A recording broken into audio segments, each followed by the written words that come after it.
సాయి జీవిత చరిత్ర. అదృష్టమంటే హేమాడ్ పంతుదే. అదృష్టమంటే హేమాడ్ పంతుదే. బాబా స్వయంగా తన చేతులతో అందించిన గిన్నెడు మజ్జిగ అనే అమృతాన్ని కడుపారా తాగాడు హేమాడ్ పంతు. చాలా పుణ్యాత్ముడు. బాబా నుంచి ఆ భాగ్యాన్ని పొందాడు కాబట్టే శ్రీ సాయి చరితామృతాన్ని మనందరికీ అందించాడు.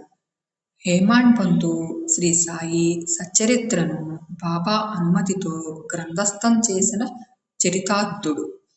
బాబా మసీదులో నిత్యాన్నదానం చేసేవారు.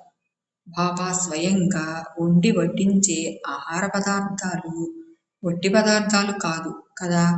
బాబా చెయ్యి తాకిన పదార్థం పవిత్ర ప్రసాద రూపాన్ని సంతరించుకుంటుంది. అందుకే అందరూ ఆ పదార్థాలను ఇష్టంగా భుజించేవారు. తినే ప్రతి మెతుకు ఎంతో తృప్తిని, సత్తువను ఇచ్చేవి. ఒకరోజు హేమాడ్ పంతు కడుపు నిండా భోజనం చేశాడు. బాబా పెట్టిన అన్నం తింటే ఇక కడుపులో ఖాళీ ఉంటుందా? హేమాడ్ పంతుది అదే పరిస్థితి. తిన్నదాంతో అతను కింద మీద పడుతుంటే బాబా ఒక గిన్నె నిండుగా మజ్జిగ తెచ్చి తాగమని ఇచ్చారు. చూస్తేనే నోరూరించేలా ఉంది ఆ మజ్జిగ. కానీ పొట్ట చూస్తే ఇముడ్చుకునేలా లేదు. మరోపక్క దాని రుచి ఊరక ఉండనివ్వటం లేదు. తాగాలా వద్దా?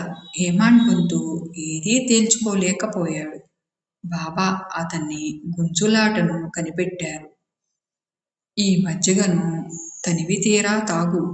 మరోసారి నీకు ఇలాంటి అవకాశం రాకపోవచ్చు అన్నారు. బాబా మాటల్లోని అంతరార్థం ఏమై ఉంటుందో అనుకుంటూ మజ్జిగనంతా తాగేశాడు.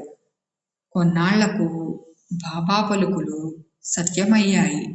ఇది జరిగిన కొద్ది రోజులకే బాబా మహాసమాధి చెందారు. శ్రీ సాయినాథాయ నమః.